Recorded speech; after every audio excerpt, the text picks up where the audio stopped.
Studio Ghibli. Many people who are anime fans, and even those who aren't, can probably tell you at least a little bit about one of these movies. But can I tell you something? I've never watched any of them.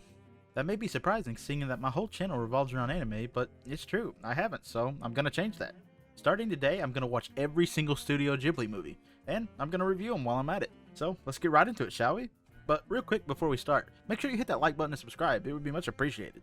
But anyways, let's get started. Today's review is Grave of the Fireflies. It was the first Studio Ghibli film that I watched, and I can tell you, I wasn't let down. Grave of the Fireflies is a movie directed by Isao Takahata, and it was released in 1988. The film is about two siblings living in Japan at the end of World War II. At the beginning of the film, we see a dying Seita on the floor, as he explains about his death. The two kids, Setsuko and her bigger brother Seita, are facing air raids from the United States.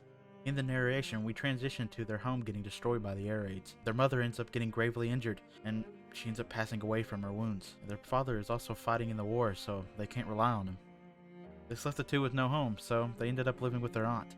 At first, the relationship between them was good, but eventually, their aunt would begin to be, well, to be honest, she was kind of a dick. So they decided to leave. They find a bomb shelter that's no longer being used, and they decide that would be their home.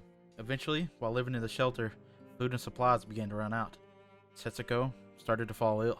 Seita decided he was going to take her to a doctor, and whenever he got there, the doctor explained that she was suffering from malnutrition. This made Seita very desperate, so he decided he was going to withdraw all of his money from his mother's bank. But as he leaves the bank, he becomes distraught when he learns that Japan has surrendered. He also learns that his father is most likely dead, as most of Japan's navy has been sunk. Seita then returns with the food, but he finds Setsuko sitting there hallucinating. He hurries to feed her, but he was too late. The sweet little kid dies while he prepares the food. Seita ends up cremating Setsuko's body in a straw casket. At this time, we begin to see that the beginning of the movie was actually part of the end. Seita too would end up dying due to the same thing that killed his little sister. The film ends with the two deceased spirits of the children arriving healthy and happy, overlooking present-day Kobe. This movie truly took me on an emotional ride. I mean, it was really sad, man. I cried a lot. But other than that, overall, I really can't say much bad about the film. It was truly an incredible film, and it was one of the best anime films I've ever watched.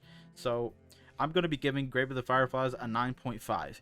It's not perfect, but I mean, it's pretty dang close. I hope you guys enjoyed this video. If you did, make sure you hit that like button and subscribe. It'd be much appreciated. I know many people that don't watch my videos are subscribed, so it would be very helpful if you hit that button. Also, I would love, your critique on these type of videos.